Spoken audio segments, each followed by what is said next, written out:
Napangiti ang padre de pamilya Carter. Siyempre, sobrang saya ko rin na mapapangasawa ko ang pamilya mo, kaya paano ito, tuturuan ko sila na tingnan kung may makakapareha, at kung makakita sila ng ganoon.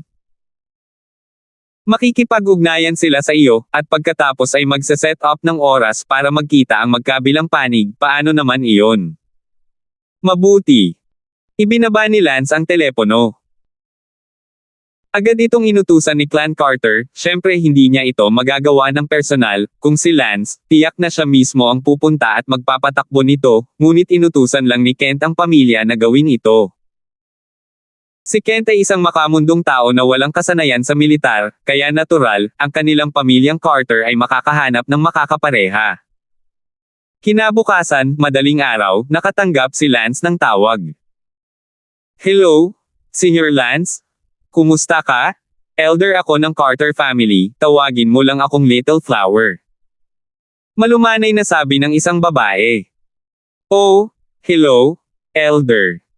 Sabi ni Lance.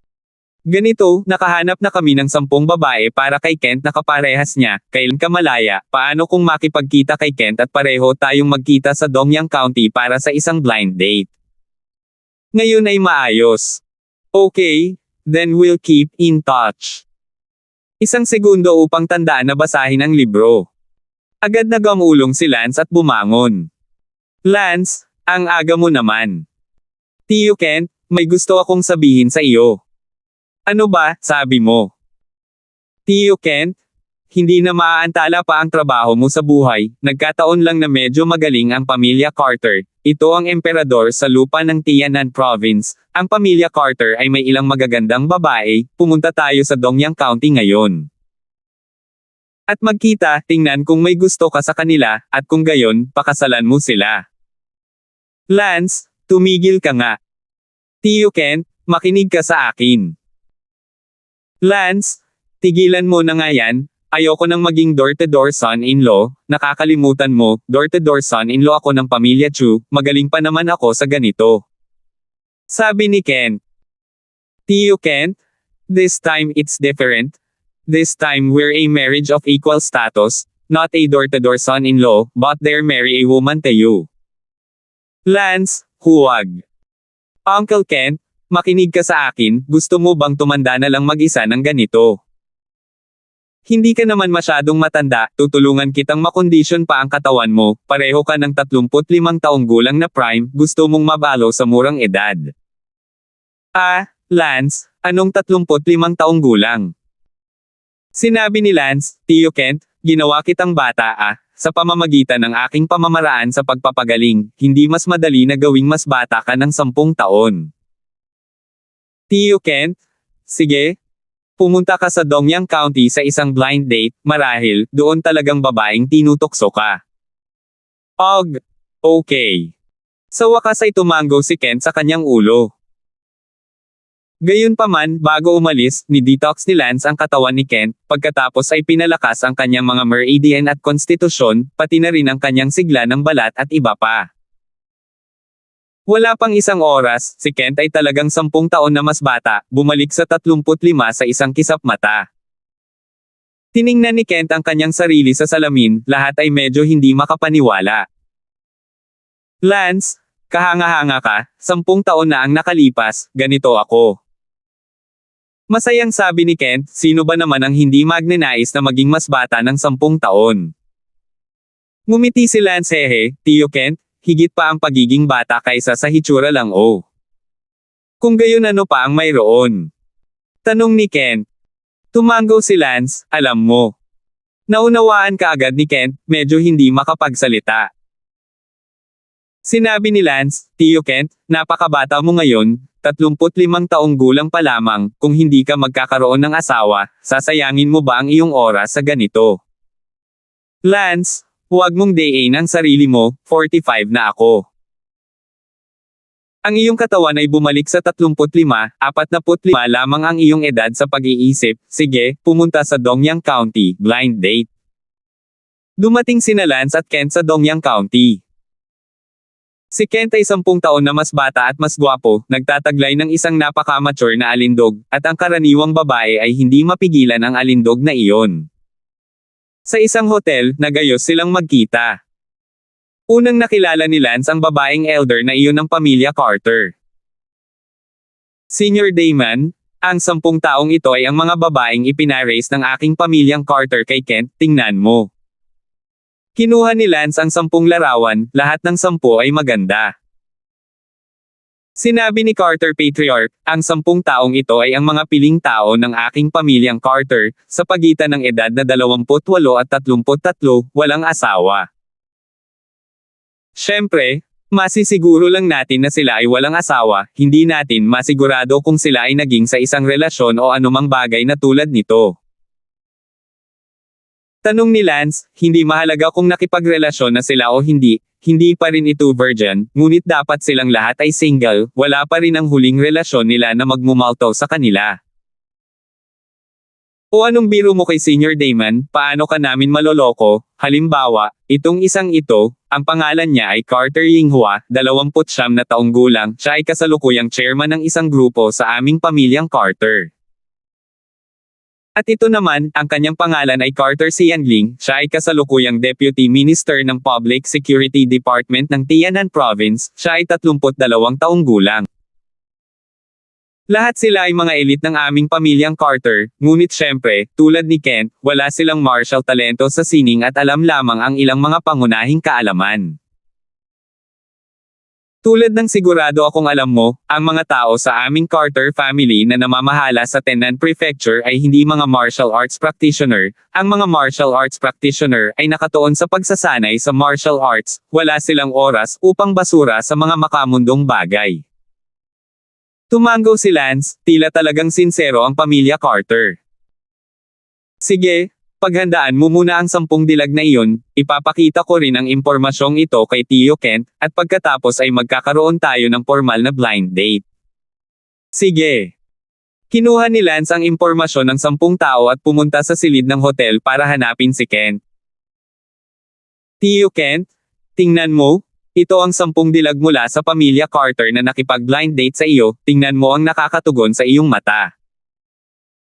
Medyo nahiya si Kent na tumingin sa kanila at sinabing, Lance, napakahusay ng mga taong ito, hindi ko sila mapapantayan. Tingnan mo itong isang ito, Carter Bigsnian, siya ang gobernador ng Dongyang County nakita ko na siya. Dati, hindi ako karapat-dapat na bigyan siya ng shoelift At saka, na-promote ako bilang mayor 2 araw na ang nakakaraan, at nagpunta pa ako sa pamahalaan ng Dongyang County para makipagkita sa kanya. Malapit nang lumundag ang puso ni Kent, dati siyang maliit na may-ari ng negosyo, hindi man lang siya karapat-dapat na mabuhat ng sapatos para sa iba.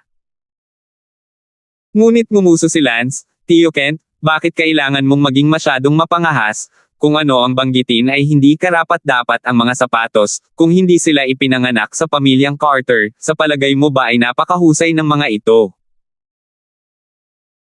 Bukod, kami ay ngayon sa kasal, hindi ang kakayahan mo ang mahalaga, kundi ang kapangyarihan ko at ang kapangyarihan ng pamilya Carter nila.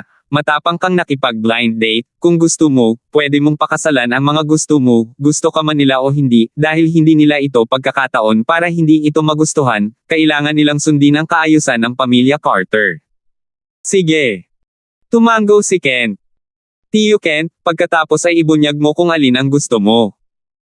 Hindi maliwanag na tanong ni Don Zimmer. Ito. Sabihin mo. Medyo nahiya si Kent at itinuro ang babae sa isa sa mga larawan. Si J.N. Carter, 33 taong gulang, kasalukuyang ministro ng pananalapi sa pamahalaang bayan ng lalawigan ng Tianan. Sinabi ni Lance, Tio Kent, 33, medyo matanda, pumili ng mas bata. Lance, ang pagiging masyadong bata parang may generation gap itong si J.N. Carter na ito ay napaka-eye-catching. Okay, let's go with that. Kahit 33 na siya, maganda pa rin siya. Sabi ni Lance. 682. Ngumiti ng paumanhin si Kent, kung hindi dahil kay Lance, hindi niya pinangarap na mapasawa ang ministro ng pananalapi ng Tianan Prefecture. Bagamat ang J.N. Carter na ito ay miyembro ng pamilya Carter, dapat ay mayroon siyang natitirang kakayahan upang maging ministro ng pananalapi ng Tennant Prefecture upang mamukod tangi sa napakaraming anak na lalaki at babae ng pamilya Carter pati na rin ang pinakamahuhusay na opisyal ng buong gobyerno. Hindi nagustuhan ni Kent ang iba, kaya diretso niyang nakilala ang J.N. Carter na iyon ang mag-isa. Sa isang maliit na silid, nagkita sina Kent at J.N. Carter. Si Lance at ang mga elder ng pamilya Carter ay naghihintay sa labas ng pinto. Kamusta? Ah, Carter? Minister Carter? Hello. Si Kent ay medyo formal, ngunit sa halip, itong J.N. Carter ay napakakahanga-hanga, karapat-dapat na maging ministro ng pananalapi. Alam ni J.N. Carter na wala siyang choice ngayon, makita man niya ang lalaking ito o hindi, kailangan niya itong pakasalan dahil iyon ang ayos ng pamilya at hindi mapipigilan.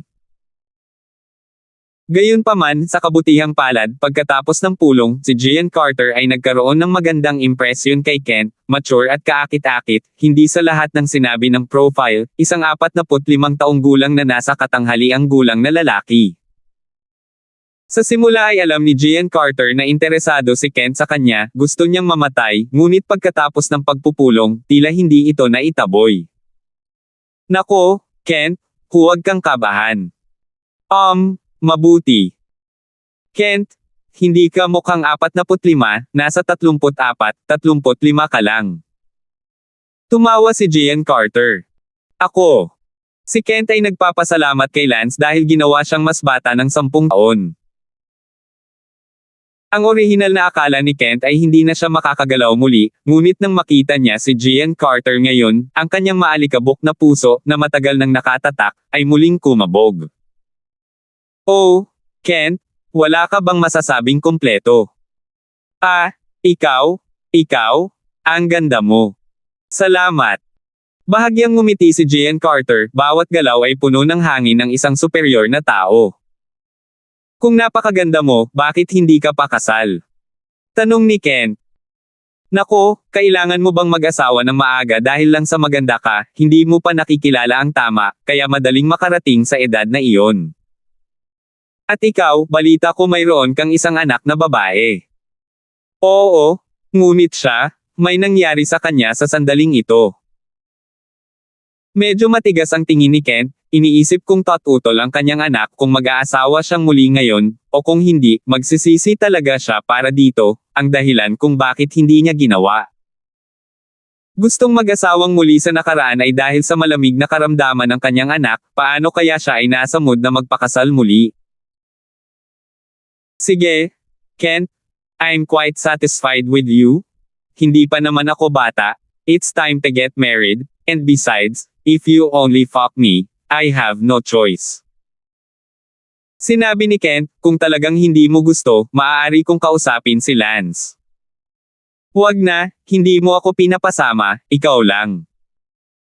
Tsaka may pakinabang naman ang pagpapakasal ko sa'yo, at least, tataas ang lahi ng pamilya ko sa pamilya, and it's pretty good. Oh. Ngumiti si Kent, alam din niya na ang malalaking pamilya ay mayroon ding napakaraming sangay, at ang katayuan ng iba't ibang sangay sa pamilya ay natural na nag-iiba. Ang kanyang kasal kay Kent, na may reputasyon ni Lance, ay magbibigay daan din sa kanyang mga magulang at ibang mga kamag-anak upang itaas ang kanilang katayuan sa pamilya at iba pa. Kaya lang, naakit sina Kent at J.N. Carter sa isa't isa. Paglabas ng silid, si Kent ay todo ngiti at lubos na nagpapasalamat kay Lance, kung hindi dahil kay Lance, paano siya nakapagpakasal sa isang napakahusay na babae. Sinabi ni Lance, J.N. Carter, may sasabihin din ako sa iyo, sundan mo ako doon. Oo, Senior Damon. Magalang na sabi ni J.N. Carter. Bagamat si J.N. Carter ay ministro ng pananalapi ng Tianan Prefecture, ito ay scum sa harap ni Lance, ngunit si Lance ay isang imperial na talento na maaaring maging pantay sa likas na amo ng kanyang pamilya, na isang pag-iral na kanyang tinitingala. Sa harap ni Lance, si J.N. Carter ay magalang at hindi nang ahas na maging bastos sa anumang paraan. Pagdating sa isang liblib na lugar sa isang tabi, si Lance ay agad na nagpalalabay kay J.N. Carter. Tiyak na gustong makatiyak ni Lance. J.N. Carter, handa ba akong pakasalan si Kent? Tanong ni Lance. Matapat na sumagot si Gian Carter, oo. Mayroon ka bang emosyonal na gusot ngayon? May boyfriend ka ba na nililigawan mo bago ka nilapitan ng iyong pamilya? Tanong ni Lance, alam ni Lance na sila, ang mga anak ng pamilya, ay walang karapatang pumili ng kasal, kung talagang gusto ng pamilya Carter na pakasalan niya si Kent, kahit idaos agad ang kasal, kailangan itong kanselahin. Oo, pero hiniling sa akin ng pamilya na tapusin ko kaagad ang relasyon namin sa kanya, kung si Kent ay umibig sa akin, dapat ko siyang pakasalan, hindi ko kayang labanan ang utos ng pamilya. Nagulat si Lance, at meron nga. Sino ang iba? Siya ang kaklase ko sa kolehiyo, at ayaw ng pamilya ko sa kanya at kahit kailan ay hindi ako pumayag sa kasal ko sa kanya.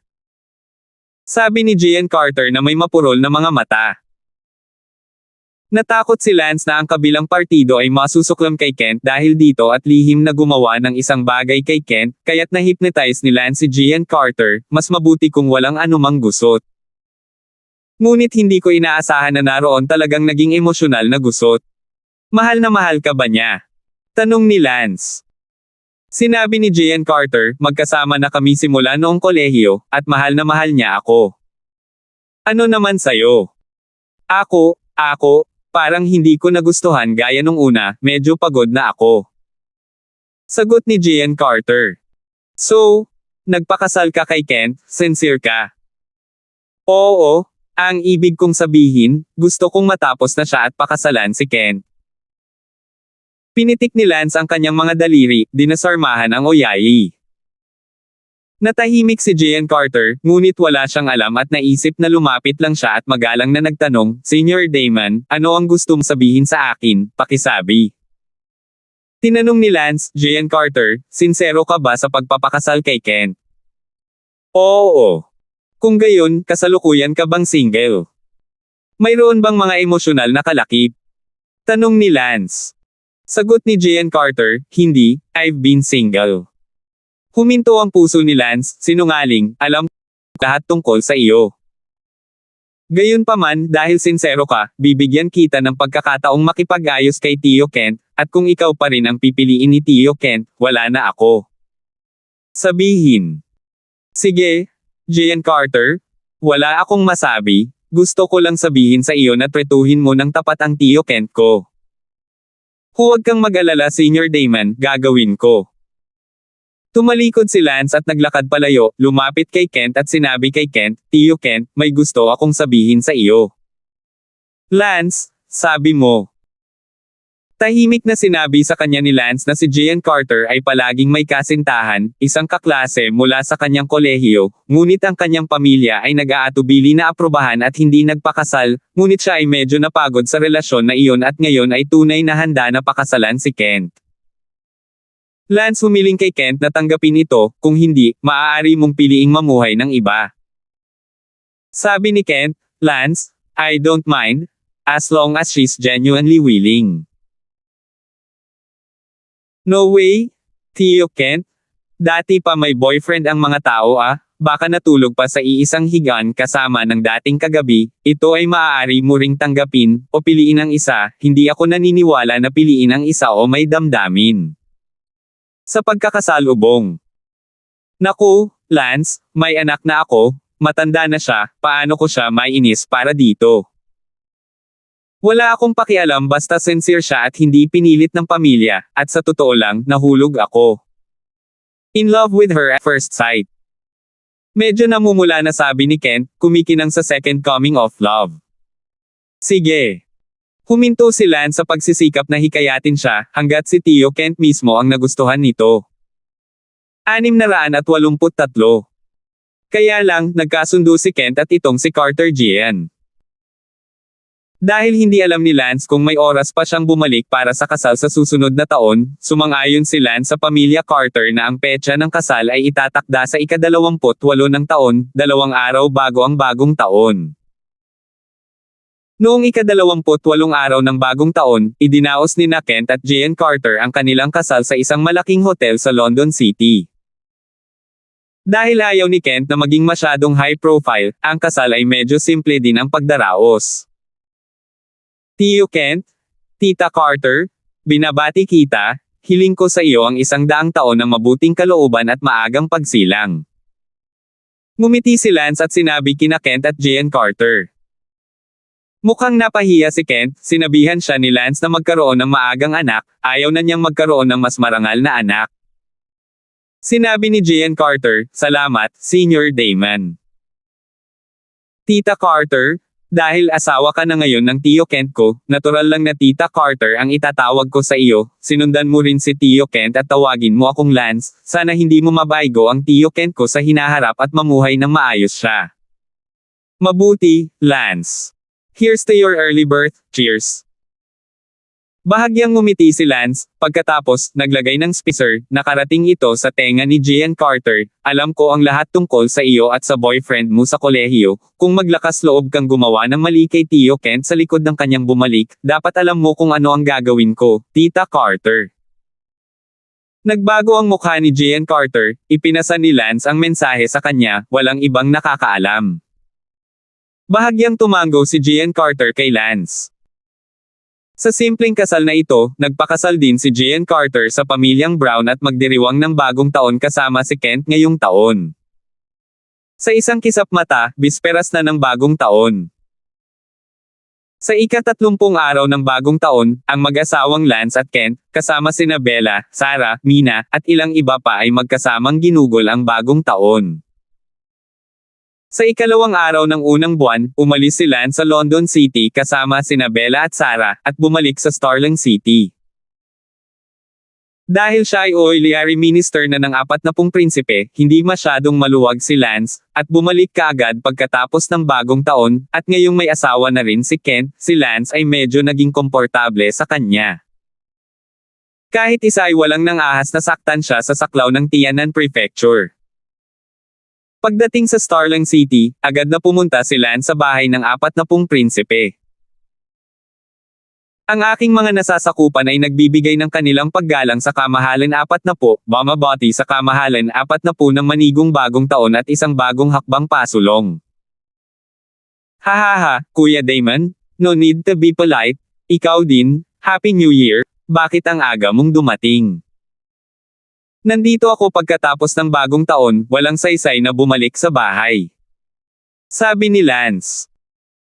Tumango ang 40 prinsipe, totoo yan, ang mundo sa labas, bagamat kahanga-hanga, ay ang mundo ng mga ordinaryong tao, mas gusto pa rin naming mga martial arts practitioners ang lugar na ito kung saan ang malalakas ay parang ulap.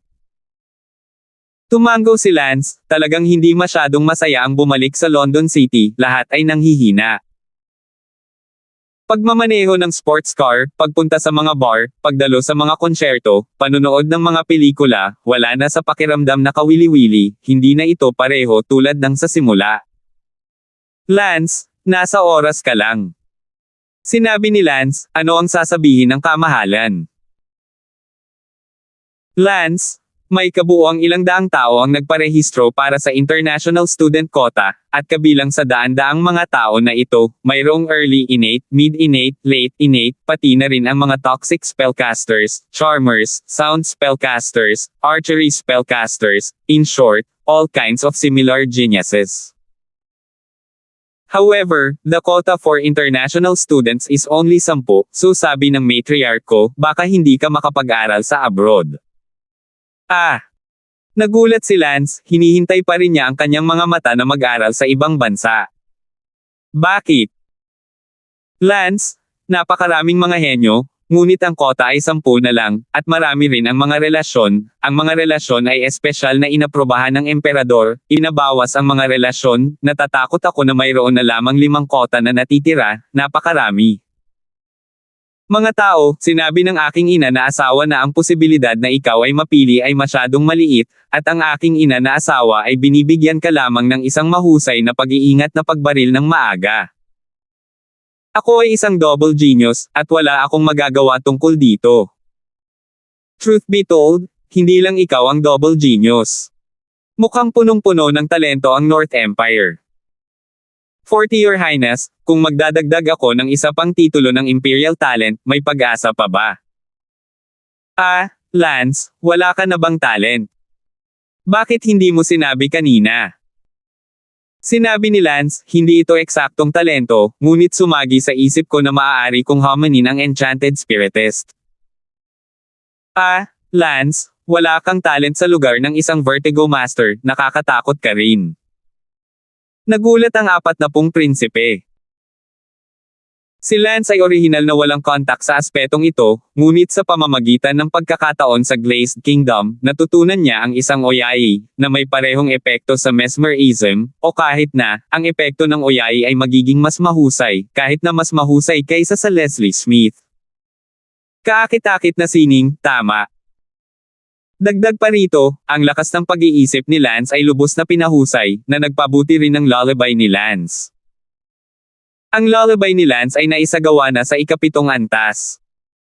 Sa huling pagkakataon na siya ay nasa Glazed Kingdom, si Lance ay nag-ensayo lamang hanggang sa 5th antas, at sa oras na iyon, ang Oyai ni Lance ay maaari lamang makitungo sa Hautian Realm. Ngunit ngayong nag-ensayo na siya hanggang sa 7th antas, si Lance mismo ay hindi alam kung gaano kalakas ang isang likas na eksperto na kaya niyang harapin.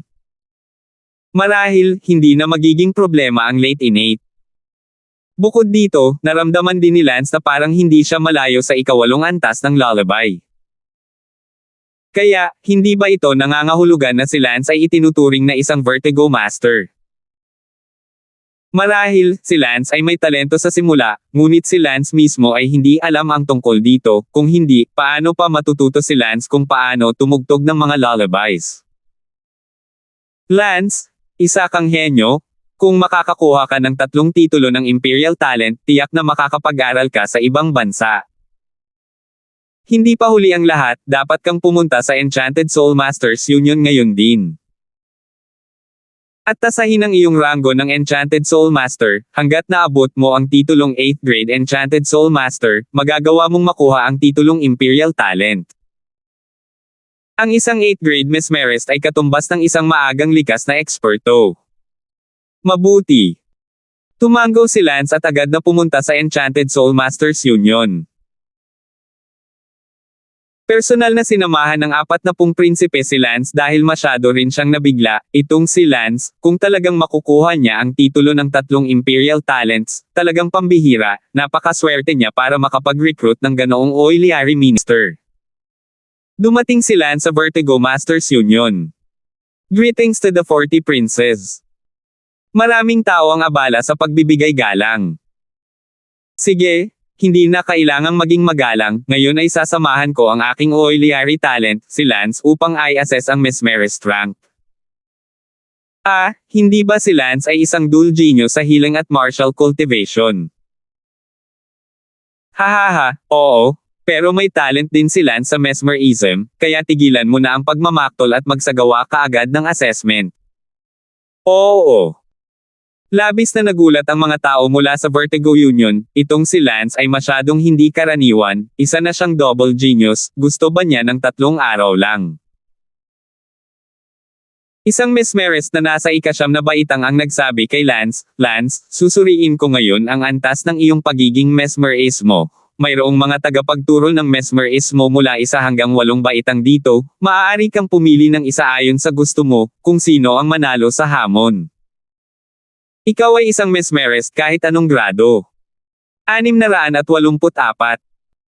Tumango si Lance at pumili muna ng 6-piece ecstasy mentor, hindi alam ni Lance ang sarili niyang level, kaya magsimula tayo sa mababa. Nagsagawa ng lullaby attack si Lance sa 6th grade Lost Soul mentor na iyon.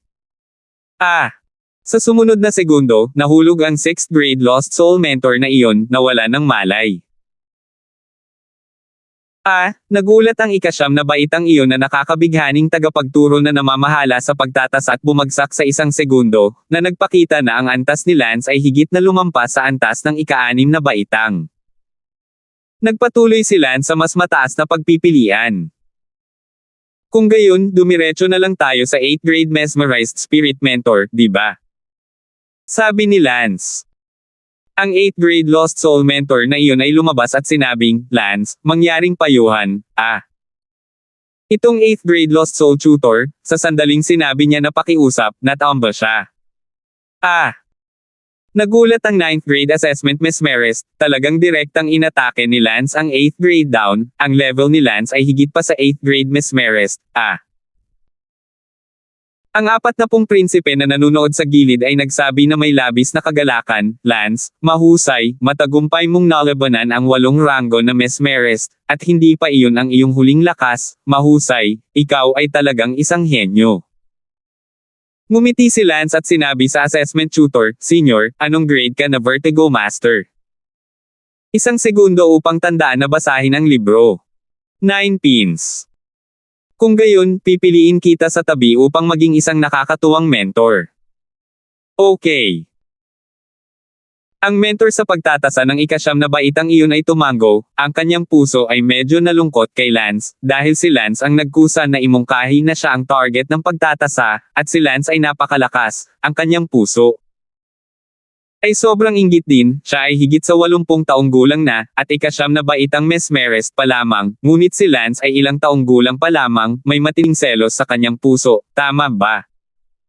Senior, sisimulan na kitang salakayin. Agad na inatake ni Lance ang 9 na baitang mesmerist sa kanyang harapan gamit ang isang oyai, habang ang kabilang partido ay inatake din si Lance, at sa ilalim ng pag-atake ng mutual mesmerist, kung sino ang manalo ay ituturing na panalo. At ngayon lang, tinaya ni Lance ang 6 na baitang pati na rin ang 8th grade na nakakabighaning spirit mentor, at wala silang oras para salakayin si Lance, ibig sabihin, hindi sila kalaban at hindi man lang magkaroon ng pagkakataon na gumawa ng isang hakbang. Lumipas ang 2 segundo. Biglang tinakpe ng matanda ang ulo niya at napasigaw. Bang! Wala pang 10 segundo, natamba ang matanda, ngunit, hindi nahimatay, mukhang nalilito. Si Lance ay tumingin kay Lance nang may takot, siya ay isang 9th grade Vertigo Master, ngunit siya ay katumbas ng isang Mid-Innate Master, natalo niya ang maraming Mid-Innate Masters. Ngumiti si Lance, I'm sorry, Konsi.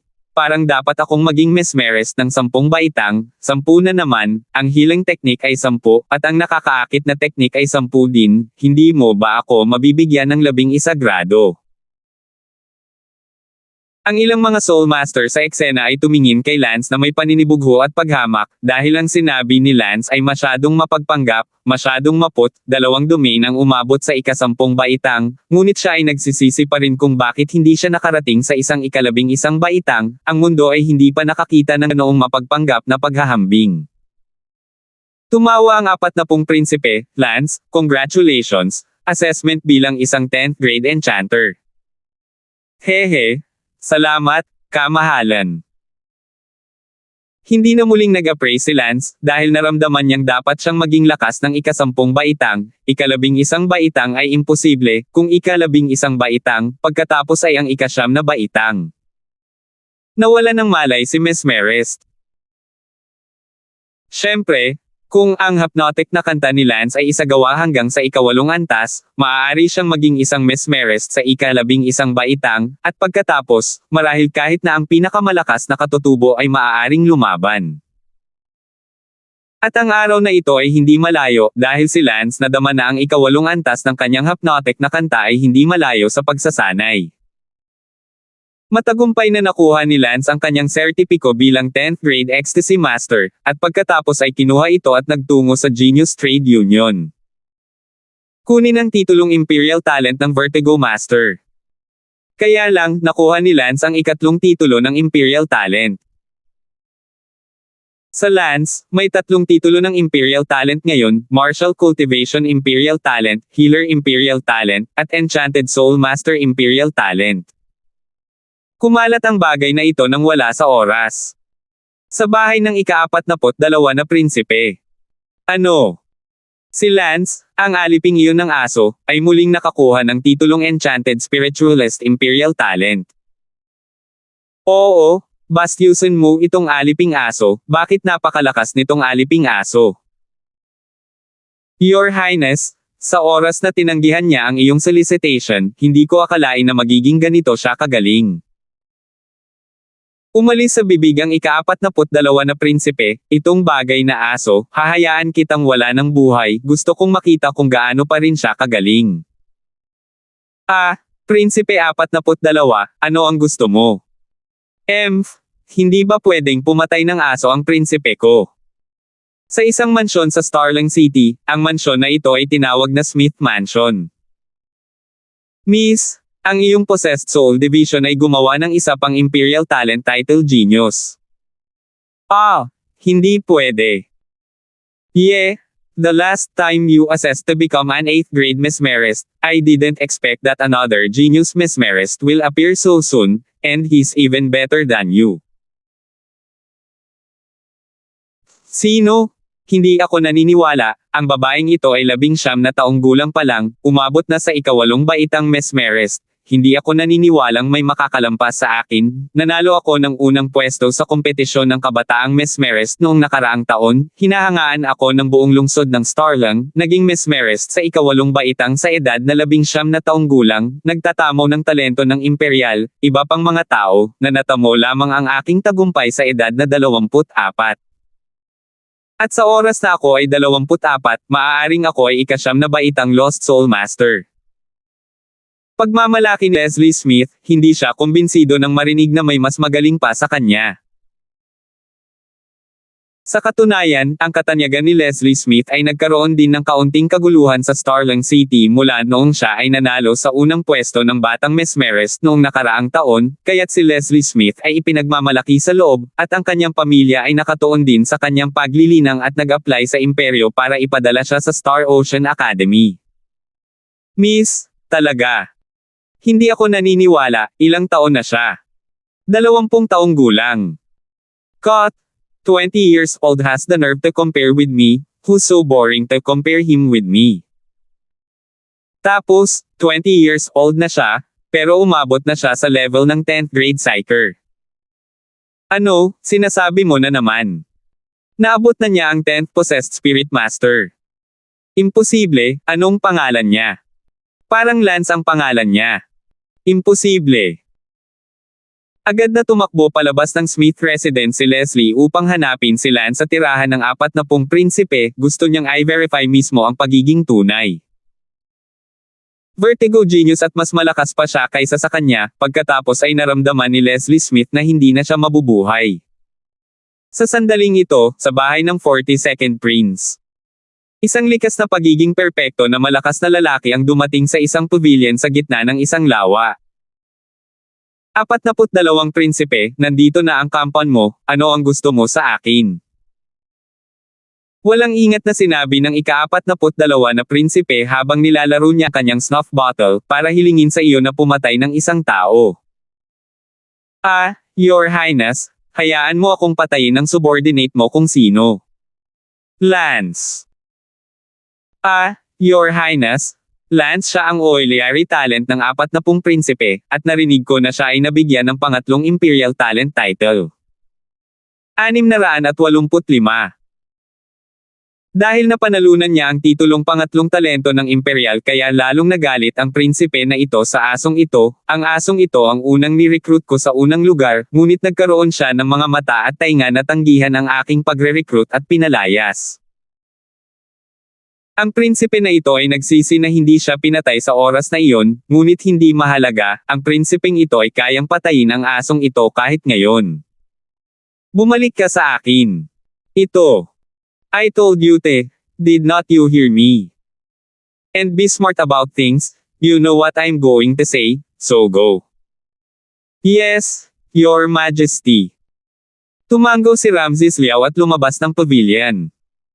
Bumantong hininga ang 42 prinsipe, Lance, kahit gaano ka katalino, aso ka lang.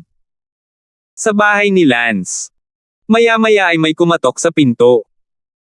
Binuksan ni Sarah ang pinto sa kanyang tahanan, tanging isang magandang babae ang kanyang nakita. Hello, sinong hinahanap mo? Girlfriend ka rin ba ng kapatid ni Lance? Tanong ni Sarah. Anong kalokohan mo, sinong girlfriend niya? Naku, pasensya na. Akala ko kasi girlfriend ka niya, at nang marinig kong napakagaling ng kapatid kong si Lance, nagmadali akong hanapin siya. You, who the hell are you? Nagalit si Leslie, dahil nagmamadali siyang pumunta kay Lance, mabibilang ba ang cute na batang ito? Alam mong nagmamadali siyang pumunta rito, kaya sinadya mong Sir sa kanya. Sa sandaling ito, si Lance ay nasa kanyang silid. Dapat akong magsanay para maging ikawalong layer ng lullaby, dapat, labag na sa langit, bakit hindi lumaban ng kaunti pa at umabot sa mesmeres ng ika-11 baitang, ayoko ng 10 grade. Parehong propesyon. Si Lance ay mabangis na nagsasanay sa ikawalong antas ng Oyayi.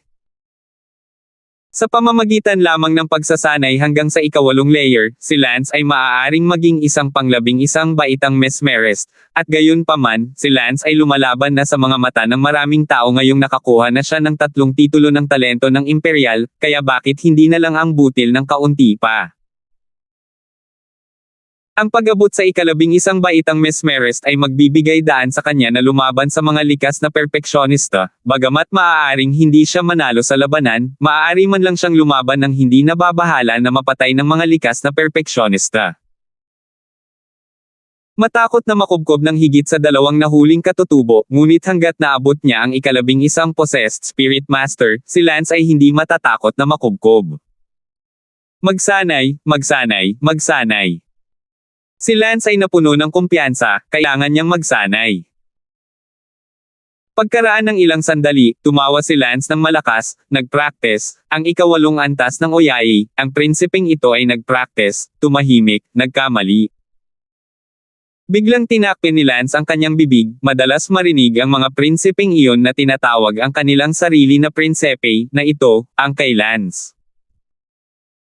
May problema sa pandinig ang mga tenga, dahil sa sobrang excited at walang iniisip na pagsasalita, lumabas talaga siya kasama ang prince na ito, kung ito ay naibalita, malaking bagay na.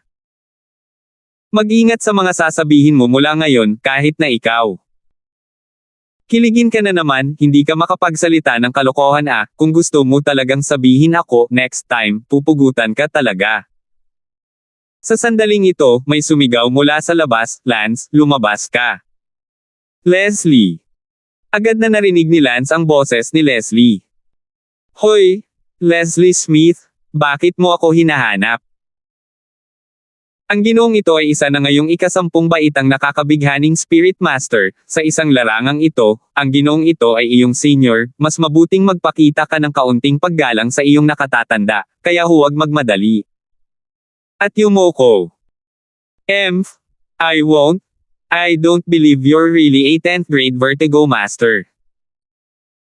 Tumawa si Lance, Leslie Smith, gusto mo ba talagang pilitin akong magsagawa ng nakakatuwang pamamaraan sa iyo? I don't believe it. You don't have a talent for this at all, ako ang may talent para dito. Lance kaagad. Ilabas mo ang iyong telepono.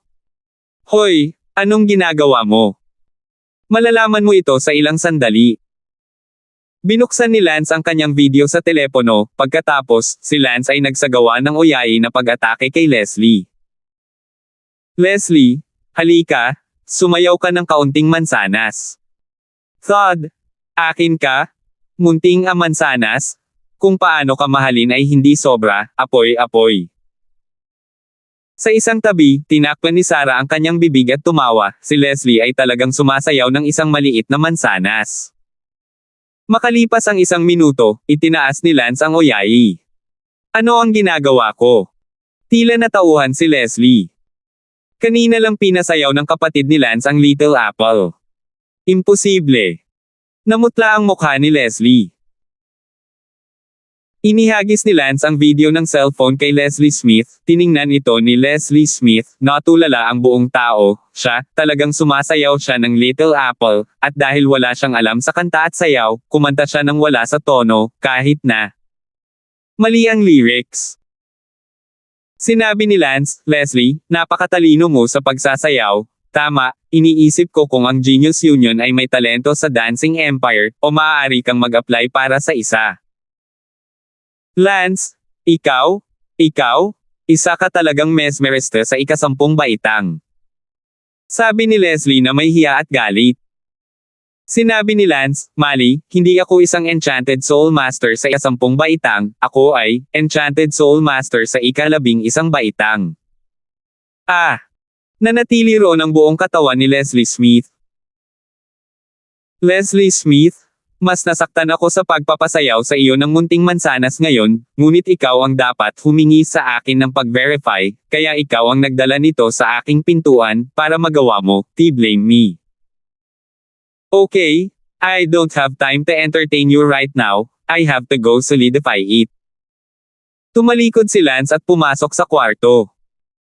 Tiningnan ni Leslie Smith ang video sa phone ni Lance, naasar talaga siya. Siyempre, naramdaman din ni Leslie Smith sa kanyang sarili, ang mapagmataas na puso na napanatili pa rin, ay biglang nabasag, sa larangang kanyang pinaggalingan, mas mababa pa siya kay Lance, nawala ng malay si Leslie Smith at lumayo. Pagkalabas ng bahay ni Lance, si Leslie Smith ay kumuyam ang kanyang mga ngipin at sinabing, hindi ako papayag, hahanapin ko ang aking Panginoon, ang aking Panginoon ay malalim at walang kaalam-alam, gusto kong turuan ako ng aking Panginoon ng Lance. O turuan ako ng mas malalim na kaakit-akit na mga diskarte. Si Leslie Smith ay umalis sa Starling City. Sa oras na ito, isang lalaking may perpektong likas na talento ang nakahiga na nakapiring sa mga tile ng bubong ni Lance.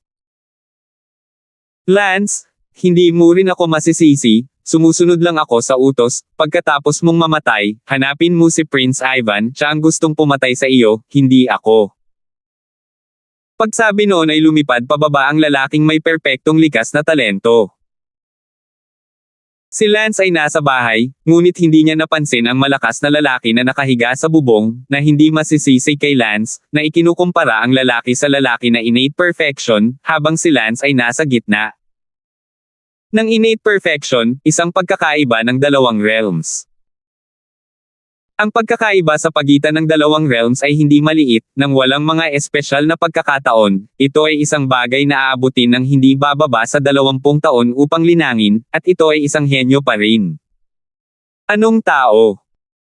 Nagulat si Lance nang makita ang isang lalaking nakatayo sa kanyang silid at agad na tumayo. Lance, nandito ako para kunin ang buhay mo ngayon. Sabi ng lalaking nakamaskara. Nagbago ang mukha ni Lance, sa sikat ng araw, isang matandang lalaki na may perpektong likas na talento ang dumating upang kitilin ang kanyang buhay, na napakatapang. Walang pag-aalinlangan, tiyak na inutos ito ng ilang prinsipe. Kitilin ang aking buhay, bakit hindi ka maglakas loob na makilala ang mga tao sa iyong tunay na mukha? Lance, walang kwentang magsalita ng marami, ngayon ay malapit nang magwakas ang buhay mo, hindi mo ako masisisi, kaya lang masyado kang matalas, magpatuloy ka. 686. Pagkatapos sabihin iyon, ang nakamaskara na malakas na lalaki ay pinatay patungo kay Lance. Si Lance ay palaging mapagbantay at walang anumang kapabayaan, at nang makita niyang umaatake ang kabilang partido, hindi nagatubili si Lance na gawin iyon. Siyempre, si Lance ay nagcast ng Oyayi, at nagkataon na naabot niya ang ika-8 antas ng kanyang pagsasanay sa Oyayi, kaya't kunin natin ang matandang ito na may perpektong likas na talento at subukan ito. Si Lance ay may tiwala sa kanyang sarili, kahit papaano ay tiwala si Lance na hindi siya papatayin. Lullaby. Ang isang maliit, malasutla na tunog na ipinadala sa mga tainga ng likas na perpeksyonista, nakakagulat, kahit na ang likas na enerhiyang abstruse ay hindi maaaring hadlangan ito, dahil ito ay ipinadala sa pamamagitan ng tunog. Ang innate perfection strongman na iyon ay biglang nakaramdam ng sakit sa kanyang ulo, at nagkaroon ng bahagyang paghina. Bang! Umatake si Lance sa kanyang sandali ng kabagalan. Sa kasamaang palad, si Lance ay, pagkatapos ng lahat, ay nasa gitnang yugto ng likas, at ang likas na enerhiya ng kabilang partido ay malayo sa kung ano ang maaaring masira ni Lance. Nalaman ni Lance na hindi niya mababali ang innate abstruse bigs ng kalaban at walang pagpipilian kundi ang mabilis na umatras. Hindi niya masira ang innate abstruse bigs ng kabilang partido, habang ang kabilang partido, sa kabilang banda, ay madaling masira ang kanyang innate abstruse bigs. Lance, hindi ka makakatakas. Sabi ng likas na perfectionist na iyon. Don't you dare force me. Galit na galit si Lance. Pilitin mo, hindi ka karapat-dapat na pilitin kita. Pagkasabi nun, muling pumatay ang innate perfection na iyon. Gumamit din si Lance ng Oyayi, ngunit sa pagkakataong ito, si Lance ay bukas ang isipan, at si Lance ay direktang iginugol ang lahat ng kanyang mental na enerhiya sa Oyayi. Kailangang tiyakin ni Lance na mahihina ang innate perfection na ito, kung hindi, mapipigilan lamang siya ni Lance sa tuwing papatay siya, na walang katapusan, at si Lance ay unti-unting mapapagod sa kanya, kaya, maging bukas sa pag-iisip, ibinuhos niya ang lahat ng kanyang mental na enerhiya sa Oyayi ng sabay-sabay, upang ang kanyang pag-atake ng Oyayi ay nasa pinakamataas nito. Ngunit ang kinahinatnan nito ay kung hindi niya agad atakihin ang kanyang kalaban, matatapos si Lance dahil wala ng sariling lakas si Lance pagkatapos noon. Ngunit walang paraan para makabalik ngayon, kinailangan ni Lance na kumuha ng shot. Lullaby. Biglang ipinasok ni Lance ang lahat ng kanyang mental energy sa Oyayi. Ang likas na pagiging perpekto ng matandang iyon ay hindi makapaniwalang tumingin kay Lance, naramdaman niyang may kung anong humihila sa kanyang kaluluwa. Sa susunod na sandali, ang likas na pagiging perpekto ay nagdilim ang mga mata ng matandang lalaki at siya ay nahulog. Tuwang-tuwa si Lance, ginamit niya ang lahat ng kanyang mental na enerhiya at nakipaglaban ng buong lakas ng kanyang Oyayi, ngunit talagang pinatuyo niya ang likas na pagiging perpekto ng matandang ito. Siyempre, posible rin na ang matandang ito ay nasa mahinang bahagi ng ang innate perfection. Si Lance ay walang oras para mag-isip ng husto, kung hihintayin niya yung magising, si Lance ay matatapos. Kailangang kunin ni Lance ang pagkakataong wakasan ang kanyang buhay habang siya ay nahihilo at wala ang kanyang likas na abstruse na bigs para protektahan siya. Puff! Sinaksak ni Lance ang pangunahing arterya ng likas na pagkakumpleto ng leeg ng matandang iyon. Sa oras na ito, ang likas na pagiging perpekto ng matandang iyon ay nagising na, siya ay nawala ng malay sa pamamagitan ng Oyayi ni Lance nang wala pang isang segundo, at salamat sa mabilis at mapagpasyang aksyon ni Lance. Bang! Napatalon si Lance na lumipad sa isang hampas ng palad, sa kabila ng katotohanan na ang mga ugat sa kanyang leeg ay tumataas na sa dugo. Gayunpaman, ang kanyang hampas ng palad ay nagpalipad kay Tang. Biglang pinalala ni Lance Damon ang dugong bumulwak mula sa kanyang sariling leeg. Wow! Ang kanyang aorta sa leeg ay bumulwak ng dugo sa buong lupa, iminulat ng matandang lalaki ang kanyang mga mata, talagang hindi siya makapaniwala, isang district innate middle stage, paano siya himatayan, bagamat siya itong si Lance ay nasa ika-10 baitang mesmerist na ngayon. Ngunit ika-10 baitang mesmerist siya natural na hindi nawala ng malay, kahit ika-10 baitang mesmerist ay hindi mag-post ng isang banta sa kanya, ngunit ang resulta ay ang resulta. Lance, bilangin mong malupit. Ang matandang iyon na isang perpektong likas ay gustong lumipad, kailangan niyang pumunta agad sa manggagamot kung hindi ay mamatay siya. Sinabi ni Lance, kung mas gumagalaw ka, mas mabilis kang mamamatay, masisiguro mong hindi ka aakyat sa langit sa himpapawid ng 10 metro bago ka bumagsak at mamatay, kung ako sa iyo, ako, di just lie still.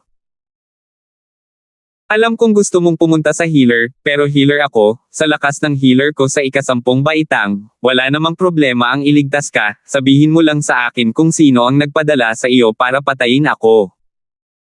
Lance, minamaliit kita dahil hindi kita nagawang patayin ngayon. Pagkasabi noon, tila hindi naniwala ang matanda sa mga salita ni Lance at agad na lumipad palayo.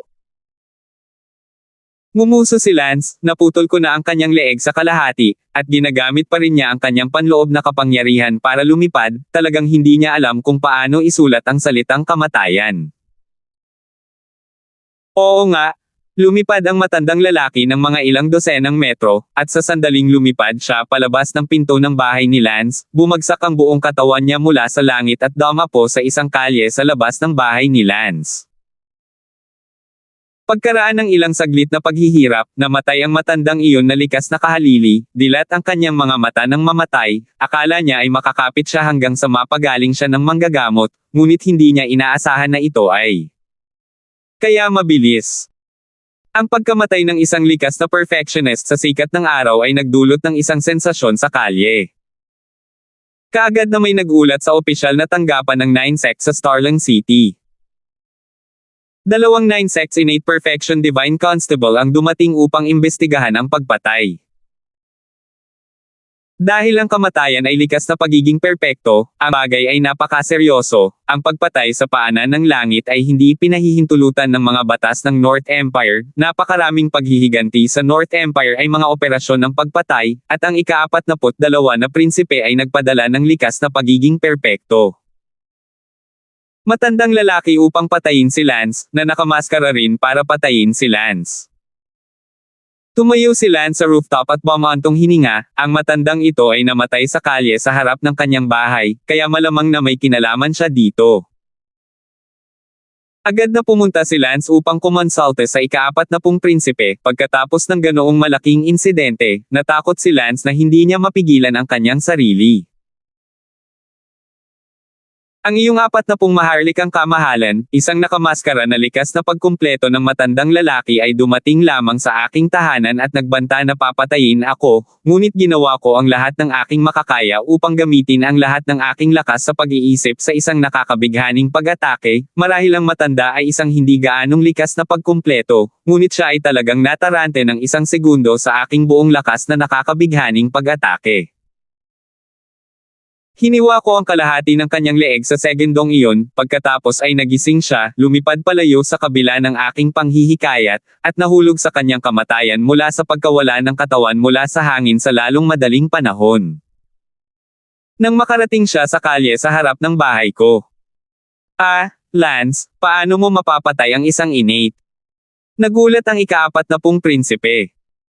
40 Your Highness, let's leave that aside for now, magkakaproblema ba itong matandang namatay sa kalye sa harap ng bahay ko? Ngayon lang ako nakakita ng dalawang napakakapangyarihan, tila opisyal ng gobyerno na pumunta sa eksena. Sinabi ng 40 prinsipe, sila ang mga Diyos na nag-aresto sa siyam na sekta ng lungsod ng Starlang. Ang 9 sectors. Oo.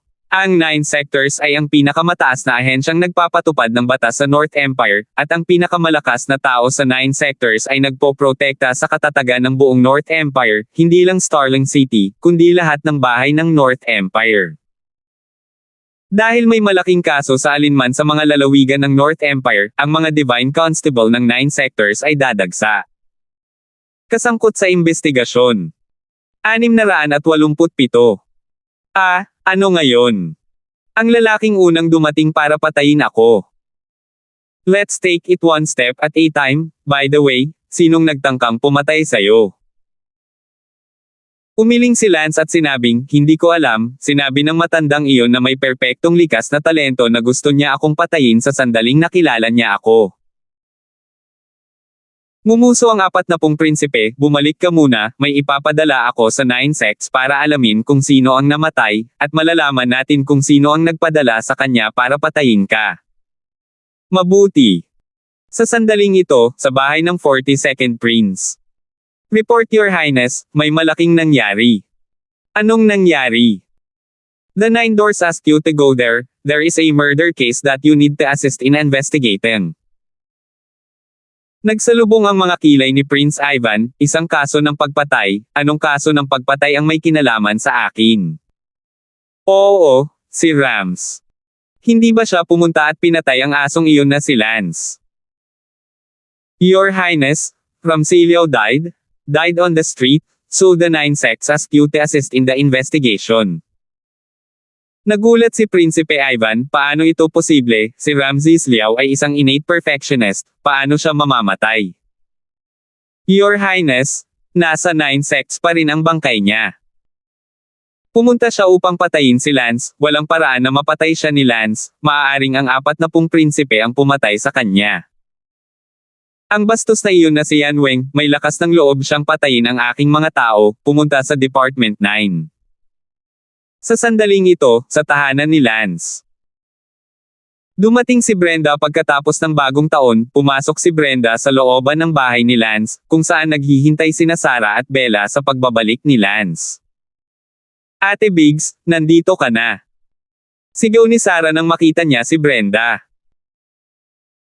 Bahagyang tumango si Brenda kay Sarah, palaging pakiramdam na medyo pamilyar ang boses na ito. Noong huling beses na ipinakilala ni Lance si Sarah, naramdaman niyang pamilyar sa kanya ang boses na ito, ngunit hindi siya isang taong mahilig ituloy ang mga bagay-bagay.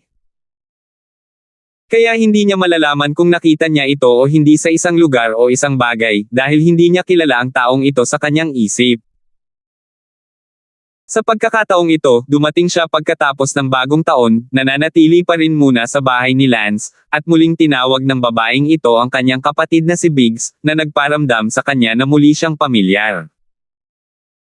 Tumingin muli si Brenda kay Bella, at mahinang tumango din sa kanya, hindi nagsasalita, hinayaan siyang pumunta sa kwartong tinutuluyan niya. Sa loob-loob na sinabi ni Bella, si Brenda ay talagang malungkot na tao casual na tumango ang kanyang ulo bilang pagbati, at pagkatapos ay hindi nagsalita, agad na bumalik sa kanyang sariling silid.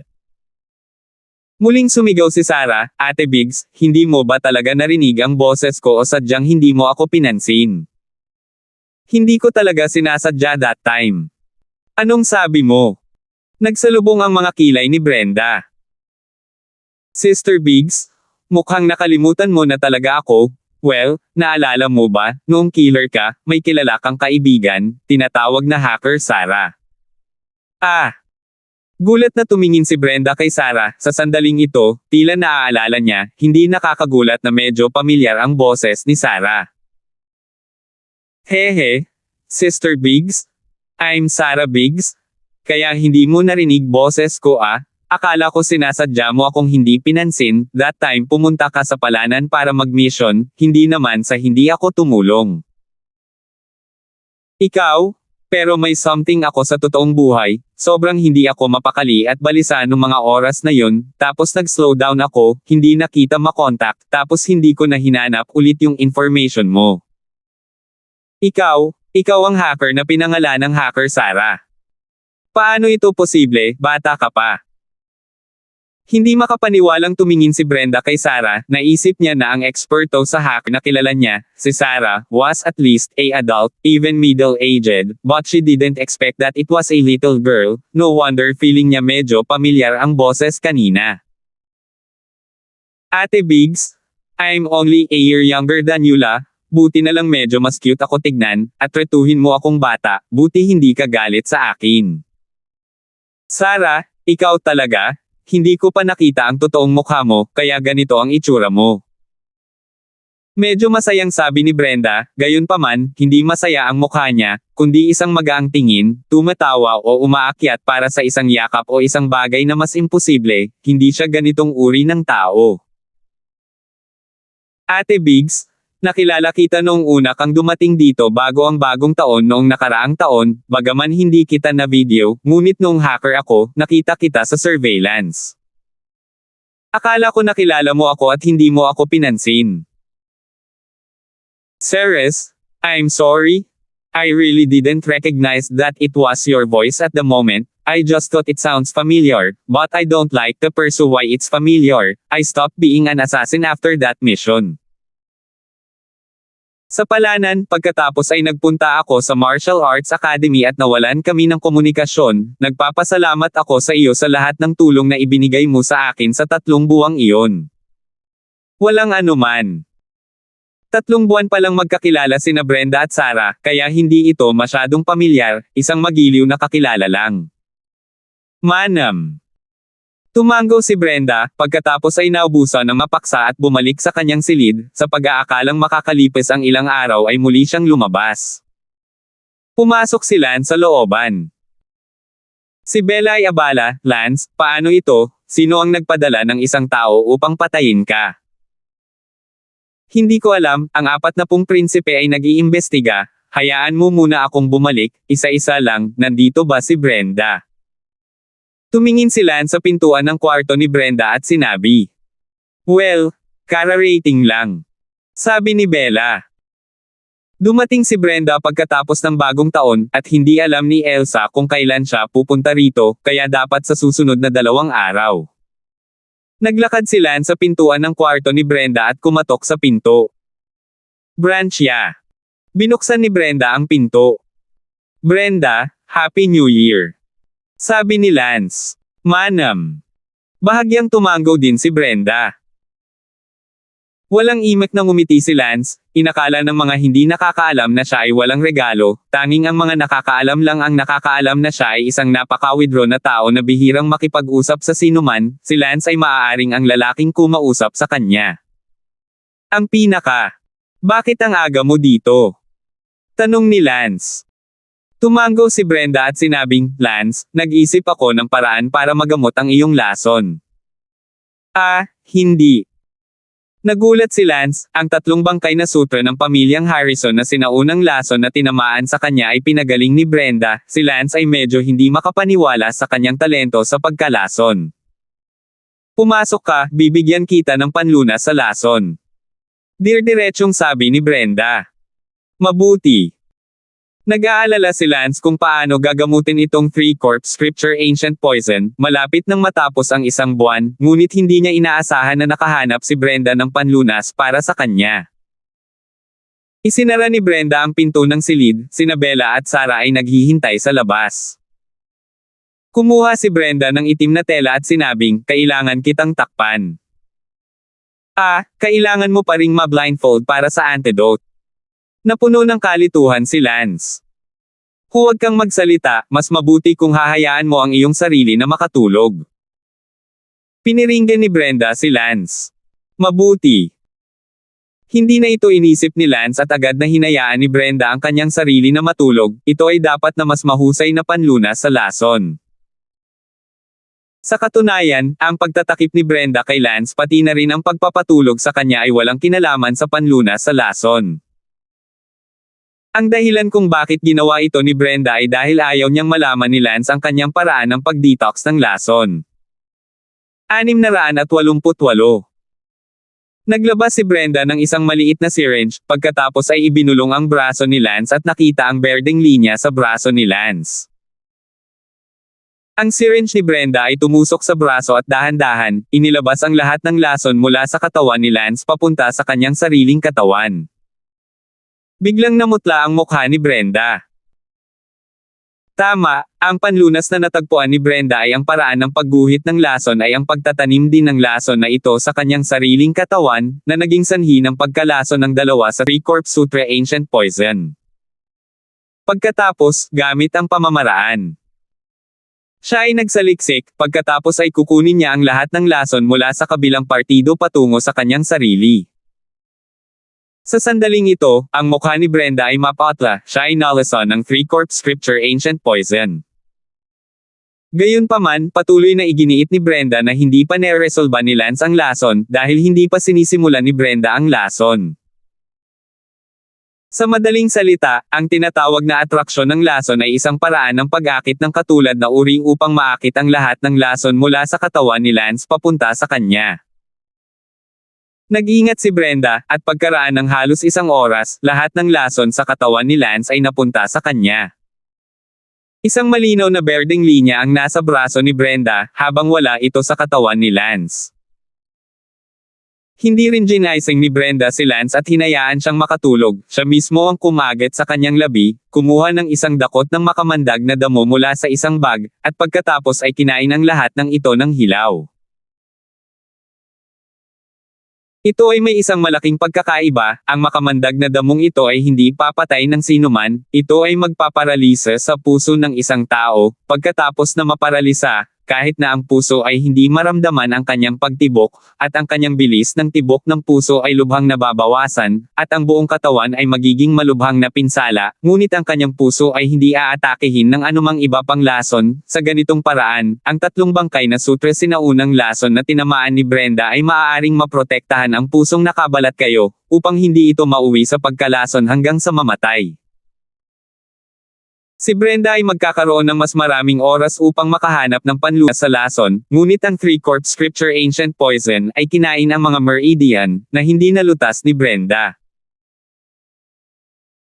Ang dahilan kung bakit niya iginuhit ang 3-corp scripture ancient poison sa kanyang sarili ay dahil, nadama niya na hindi siya isang martial arts practitioner, at hindi mahalaga kung ang kanyang mga meridian ay naagnas, samantalang si Lance ay hindi, at kahit isa sa kanila ay magiging walang silbi kung ito ay naaagnas. Kaya naman, si Brenda ay hindi nag-atubili. Upang iguhit ang 3-corps Meridian Ancient Poison sa kanyang sarili, tiniis niya ang sakit ng paralysis ng puso, lubos na nabawasan ang mga function ng katawan, at ang mga kahihinatnan ng mga Meridian ay nabubulok, habang si Lance ay naligtas mula sa mga Meridian na naaagnas. Hindi siya magaling sa martial arts anyway, kaya basta paralisado ang puso niya at iningatan ang buhay niya, sapat na. Phew! Nang magising si Lance, hindi niya alam kung gaano siya katagal nakatulog, at nakita niya si Brenda na nakatayo sa kailaliman ng silid, nakatalikod ito sa kanya, na parang nagsasaliksik. Zuan, naalis ko na ba ang lason? Manam. Tumanggaw si Brenda, nakatalikod pa rin kay Lance. Alam ni Lance ang kanyang personalidad at naisip niyang ganoon lang siya. Kung si Lance ay lalapit upang tingnan ang kanyang harapan sa sandaling ito, malalaman niya na si Brenda ay mapatla at tila dumaranas ng matinding pananakit ng tiyan. Salamat. Walang anuman. Then lalabas muna ako. Sige, isara mo ang pinto, huwag mo akong pakialaman kung ayos ka lang, mag-aaral ko ng lason sa susunod na 2 araw. Hindi ka rin dapat magsipag, pa isa-isang hakbang. Alam ko. Si Lance ay lumabas ng silid at nilock ang pinto, si Brenda ay hindi pa lumilingon sa buong oras, at nakatayo sa harap ng isang mesa na may isa sa mga nakal-alasong sangkap sa loob nito, abala sa isang bagay. Gayunpaman, nang lumabas si Lance sa silid, tila hindi na niya kinaya at bumagsak ang kanyang katawan, natatakpan ang kanyang tiyan at tinitiis ang matinding sakit. Haha, gumaling na. Masayang sabi ni Lance.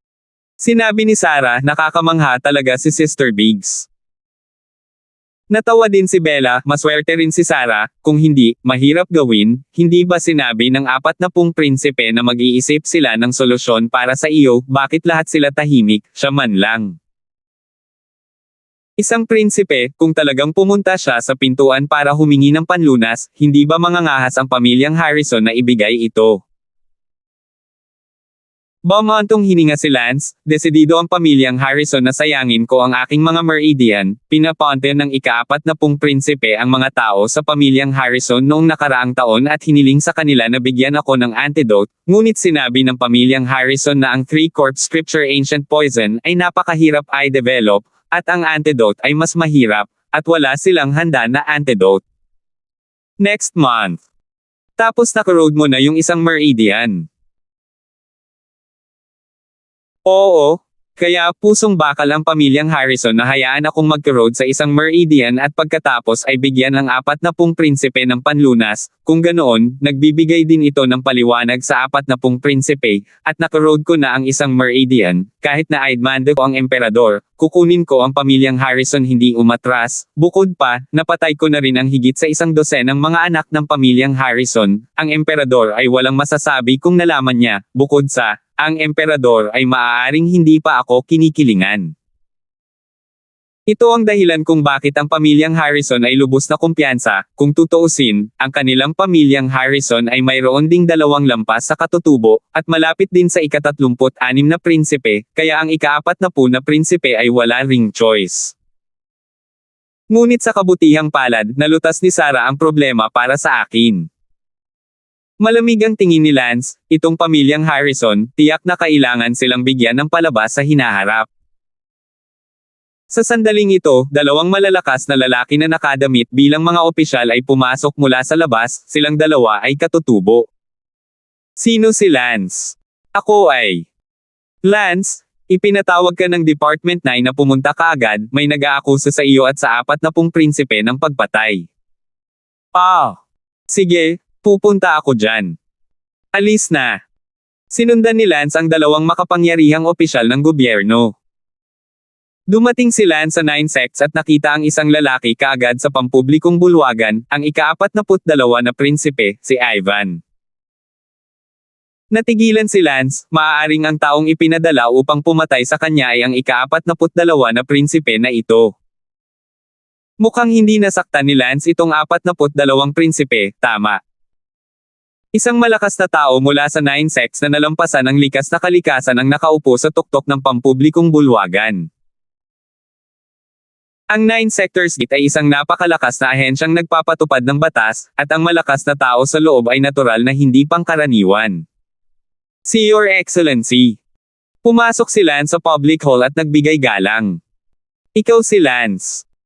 Ang nanalo ng 3 titulo ng Imperial Talent. Oo ako. Mabuti, narinig ko na ang tungkol sa iyo, ikaw ay talagang isang henyo. Sabi ng malakas na hukom sa pampublikong hukuman, na tila mukha siyang bakal at walang pag-iimbot, umaasa si Lance na siya ay talagang mukha na bakal at walang pag-iimbot.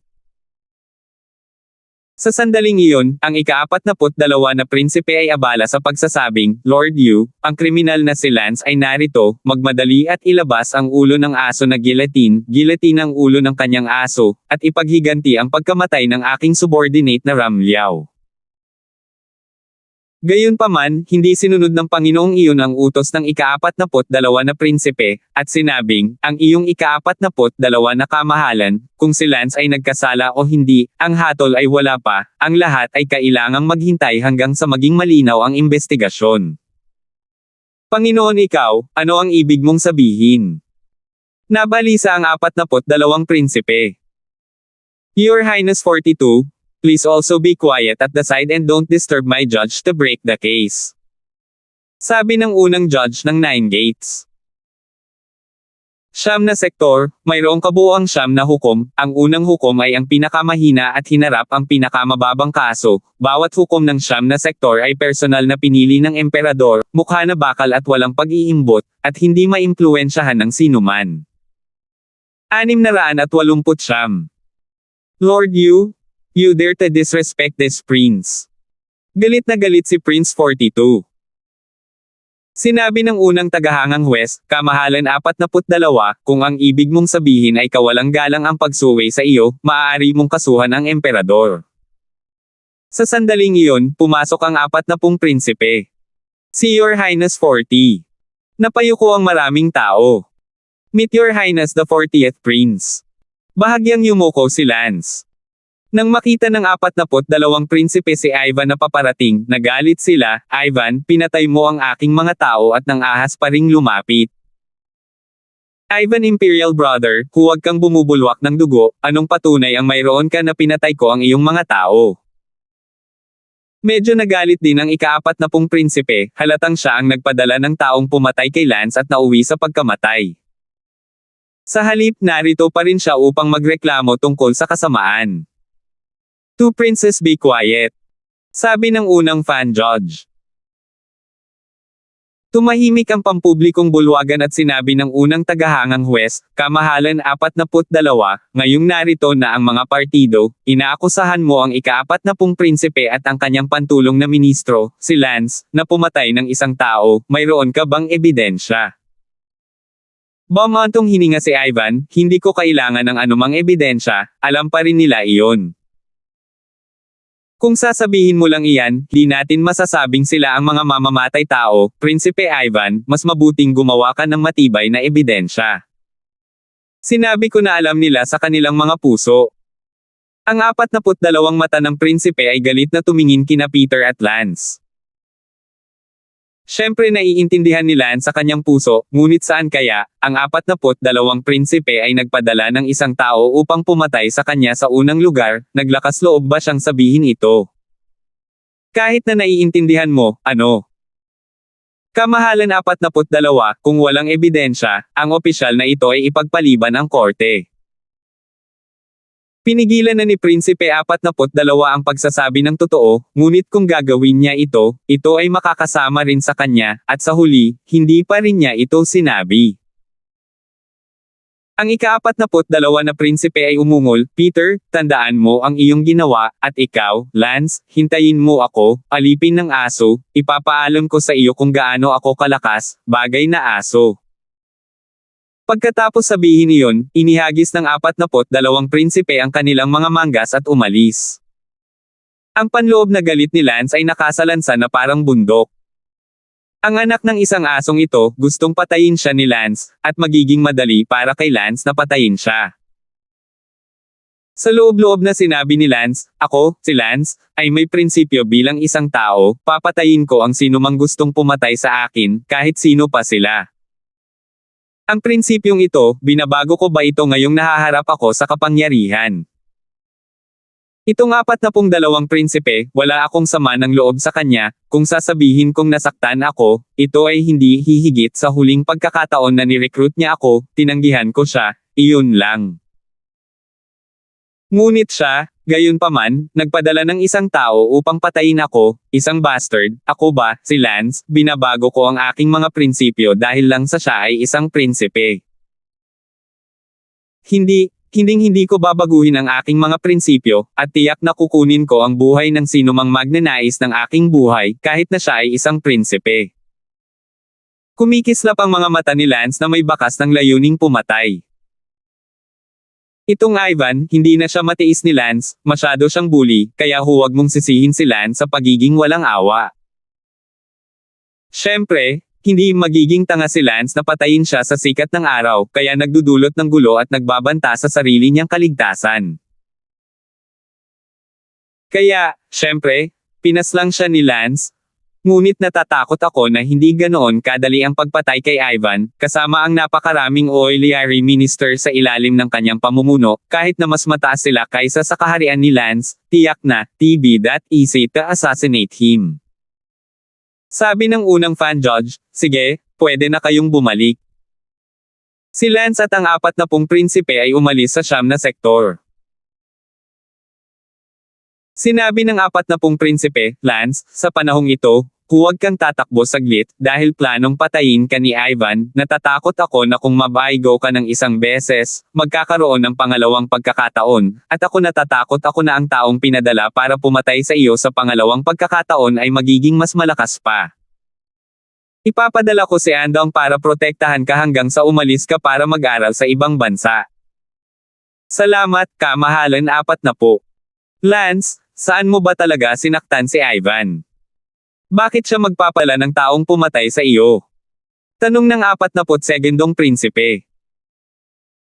Sinabi ni Lance, sa totoo lang, bago ako dumating sa 9 sects ngayon, hindi ko akalain na ang nagpadala ng taong pumatay sa akin ay si Prinsipe 42 dahil hindi ko talaga alam kung anong uri ng kalaliman. Puot ko sa kanya. Isang beses ko lang siya nakilala, bago mo ako ni-recruit, at pumunta rin ako sa kanyang bahay, ngunit ang 42nd Prince ay mayabang at tinawag akong alipin, kaya tinanggihan ko ang kanyang alok. Iyon lang, at hindi na siya muling makikita pagkatapos nito. Ang ika-40 prinsipe ay nagalit, talagang bully si Ivan, nagpadala siya ng taong pumatay sa iyo nang walang anumang hinaing, natatakot ako dahil nanalo ka ng 3 titulo ng talento ng imperial, naalala mo na tinanggihan mo siya noong una, nagalit ka sandali. Ganyan talaga. Sige, huwag mo nang masyadong isipin ngayong nakakuha ka na ng 3 imperial talent titles, dapat na makakuha ka ng foreign student quota 100%, at kapag pumunta ka sa Star Ocean Academy, kahit na gusto kang patayin ni Ivan, wala na siyang magagawa. Walang ibang sinabi si Lance, ngunit ang mga mata ni Lance ay puno ng layuning pumatay. Itong 42 prinsipe, si Lance ay papatayin siya, sandali lang. Sa oras na ito, ang 42 prinsipe ay bumalik sa kanyang bahay na galit na galit. Nagtanong ang isa sa kanyang mga tauhan, kamahalan, tinambangan ba nina Peter at Lance ang batas? Voodoo my ass, hindi man lang nila inamin na pinatay nila ang aking oiliary minister, at hindi man lang ako binigyan ng mukha ng judge ng 9 sects, nasar na talaga ako. Malinaw na kung sino ang pumatay kay Ramses Liao, pero hindi ko masasabi sa korte na pinadala ko si Ramses Liao para paslangin si Lance, kaya wala akong ibang pagpipilian kundi pigilan ang galit na ito sa ngayon. Kamahalan, hahayaan mo na lang ba ito? Bagamat nagpadala ka ng mga tao para patayin si Lance, ngunit ngayon ay walang nawawala ni Lance kahit isang buhok, habang ikaw ay nawalan ng likas at kumpletong oiliary minister, ang hiningang ito ay hindi matitiis. Ang 42 prinsipe ay nagngangalit ang kanilang mga ngipin, syempre hindi ito matitiis, ngunit umaasa sa legal na paraan upang patayin si Lance, hindi iyon gagana, kung ganoon, pagkatapos ay huwag mo akong sisihin, tawagan si Jinyang at tapos na Baibo. Oo. Hindi nagtagal, dumating ang isang malakas na tao na may mahusay na likas na talento, at isang dalubhasa na higit pa sa likas na talento. Ibigay mo ang iyong paggalang sa kanyang kamahalan 42. Jinyang, Tio Bai, pinatawag ko kayong dalawa dito dahil may gagawin ako sa inyo. Ano ito, kamahalan, pakisabi sa amin. Alam mo ba kung paano namatay si Ramsilyaw? Hindi ko alam.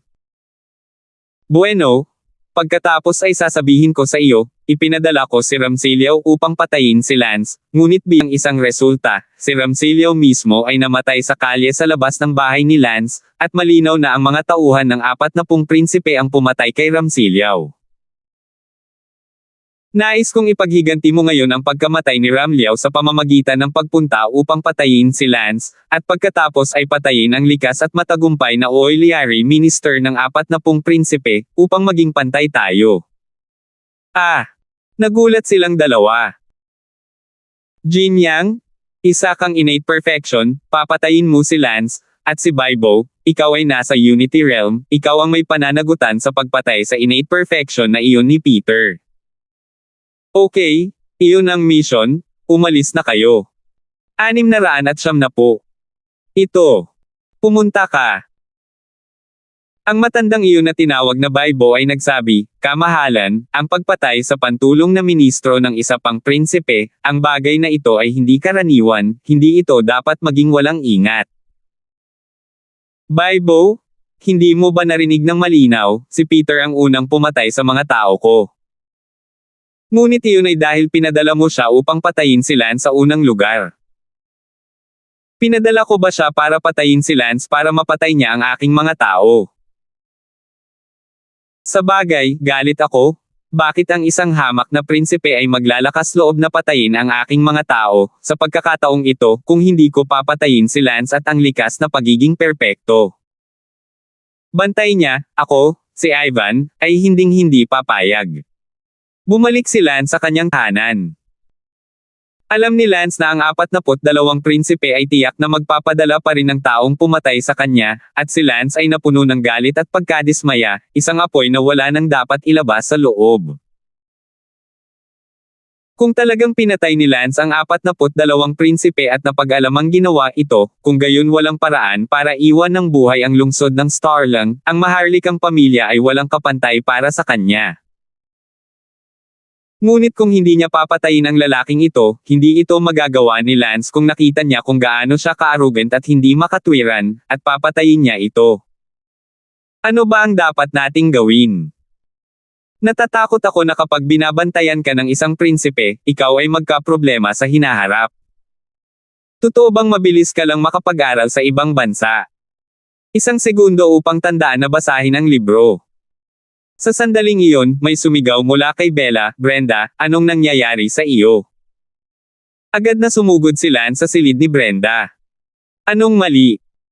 Tumingin si Lance at si Brenda ay nakatayo sa bahay na may berdeng mukha. Brenda, ano ang nangyayari sa iyo? Ayos lang ako. Sabi ni Brenda, ngunit ang kanyang mukha ay nagsisimula ng maging asul. Brenda, sa totoo lang, sapat na ang sakit ng ulo ko ngayon, kaya huwag mo nang dagdagan pa, okay? Okay lang talaga ako. Brenda, inuutusan kitang sabihin kaagad sa akin, ano ang nangyayari sa iyo? Sigaw ni Lance. Sige, ako mismo ang magsasaliksik tungkol sa lason, hindi okay lang, lumabas na kayo, kaya ko ang sarili ko. Pinalis ni Brenda sina Lance at Bella. Brenda, okay ka lang ba? Wala. Biglang sumugod si Lance at itinaas ang braso ni Brenda, at biglang nakakita ng berdeng linya. 3-Corp Sutra Ancient Poison. Ano ang nangyayari dito? Binigyan mo ako ng panlunas sa lason, kaya bakit ikaw mismo ang tinamaan? Pasiga na tanong ni Don. Phew! Huminga ng malalim si Brenda. Brenda, hindi mo pa ba sasabihin ang totoo? Ako. Sabihin sa akin ang katotohanan. Well, Lance, wala talaga akong nakitang panlunas sa lason. Kung gayon bakit ang 3 bangkay na sutre sinaunang lason sa aking katawan ay itinaas? Ako kasi, iginuhit ko ito sa sarili kong katawan. Kalokohan, hindi ka ba natatakot sa sarili mong mga meridian na naaagnas, namamatay pa nga? Galit na galit si Lance, ngunit sa loob-loob, si Lance ay medyo hindi makapaniwala na gagawin ito ni Brenda. Hindi ako isang martial arts practitioner, ang galing ko lang ay lason, wala akong pakialam kung ang aking mga meridian ay kaagnasan o hindi.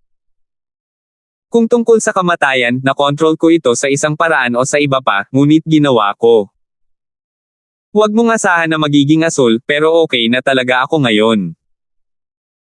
Ngayong nasa katawan ko na ang 3-corp scripture ancient poison, mas lalo ko itong nararamdaman, mas mabilis akong makakahanap ng solusyon sa lason, trust me. Hindi nagatubili si Lance, Brenda, ilabas mo ang 3-corp scripture ancient poison pabalik sa aking katawan, hindi ko kailangan mong gawin iyon. Si Bella na nasa gilid ay walang sinabi, na bigla siyang makita si Brenda na gumagawa ng ganoon para kay Lance, halatang may gusto si Brenda kay Lance kahit wala siyang sinabi. Lance, huwag kang magpakatanga, ibalik mo ito sa iyong katawan, mawawalan ka lang ng silbi, at iba ako, sige, lumabas na kayo, magsisimula na akong magsaliksik ng aking pamamaraan ng lason, ang 3.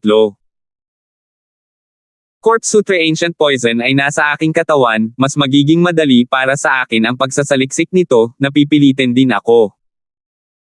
Ang puso at pakikibakan ni Lance, talagang ayaw niyang magkaroon ng malaking pabor kay Brenda. Sinabi ni Bella, Lance, makinig ka lang kay Brenda, kung ikaw ang gumamot sa iba, ililipat mo rin ang mga sakit nila sa iyo at pagkatapos ay pag-aralan mo sila ng dahan-dahan. Huminga ng malalim si Lance, Brenda, salamat, sa lahat ng ginawa mo para sa akin. Hindi na kailangan. Brenda, si Lance, ay may utang na loob sa iyo. Sabi ni Lance. Lumabas muna kayo. Sabi ni Brenda. Tahimik na lumabas si Lance sa silid ni Brenda. Nakatayo si Lance sa courtyard na nakatingin. Tanong ni Bella, tiyak na naantig ka. Hindi, nagulat ako, hindi ko inaasahan na gagawin niya iyon. Sabi ni Lance. Kung gusto mo ang isang tao, gagawin mo ang lahat para sa kanya, at hindi gagawin iyon ni Brenda kung hindi kanya gusto. Noon lang, lumabas si Brenda sa silid at biglang nagsabi, hindi, ginawa ko lang ito dahil nangako ako kay Lance na talagang bibigyan ko siya ng panlunas sa lason, ngunit malapit na ang deadline at ginawa ko, huwag mag-isip ng anumang gagawin, kaya huwag mo akong intindihin. Bumalik si Brenda sa silid pagkatapos magpaliwanag at isinara ang pinto. Hindi maintindihan ni Brenda kung bakit kailangan niyang itanggi ito, malinaw na nasa puso niya si Lance, ngunit ipinaliwanag niya ito sa paraang ito, hindi na niya naiintindihan ang kanyang sarili, marahil ay gusto lang niyang gawin ang lahat ng tahimik at hindi gustong magpapasalamat kay Lance sa kanya dahil dito o kung ano. Tumingin si Lance kay Bella at umiling, magkakamali ka sa kahulugan ng mga tao, sabi ko sa iyo, wala akong gaanong pakikipag-ugnayan sa kanya, paano ako? Sige. Wala ako sa mood na mag-isip tungkol dito sa ngayon, at hindi ko alam, kailan kaya magpapadala ang 42 prinsipe ng taong pumatay sa akin muli, at kung ang 40 prinsipe ay talagang may taong lihim na nagkukubli sa mga anino, para talaga akong saranggola sa langit ngayon, napaka-vulnerable. Pakiramdam ko ay hindi ko kontrolado ang buhay ko, ngunit ng isang pares ng di nakikitang mga kamay, ang maharlikang pamilya ng North Empire, at walang makakalaban dito. Kamay. Kahit na ang isang prinsipe ay kayang magbigay ng buhay sa akin kung gugustuhin niya ako, at ang kamatayan kung gugustuhin niya ako, gusto kong kumawala sa damdaming ito ng labis, ngunit hindi ko alam kung anong antas ang kailangan kong marating upang makalaya mula sa ang pakiramdam na ito. Naikuyom ni Lance ang kanyang mga kamao ng napakahigpit. What? It's the 42 princess who sent someone to kill you. Oo, itong basura. Gusto ko talaga siyang patayin sa 9 sects. Kung walang tao, binaril ko na siya at pinatay, hindi ko talaga mapigilan. Lance, Huwag kang pabigla-bigla, patayin ang prinsipe at nalaman, kaaway iyon ng pamilya ng hari. Pero gusto niya akong patayin. Sabi ni Lance na may malamig na mga mata. Ngayon gusto kanyang patayin, ikaw lang at ang kanyang galit, kailangan mo lang siyang ipagtanggol mag-isa, ngunit kung papatayin mo siya, ngunit maging kaaway ng imperyo, sa oras na iyon, walang paraan upang ibalik ang tubig, mga bagay. Hindi pa naabot ang pinakamasamang hakbang, huwag mong gawin ang plano na ito kung ito ay talagang mauuwi sa ganitong masamang antas, pagkatapos ay mag-improvise. Ngayon ay magpapadala pa rin siya ng isang tao na pumatay sa iyo, sigurado ako na ang 40 prinsipe ay gagawa ng ilang proteksyon, ikaw ay isang henyo sa 3 titulo ng Imperial Talent, hindi ako naniniwalang madali kang papatayin. Payo ni Bella. Forget what they doing, keep on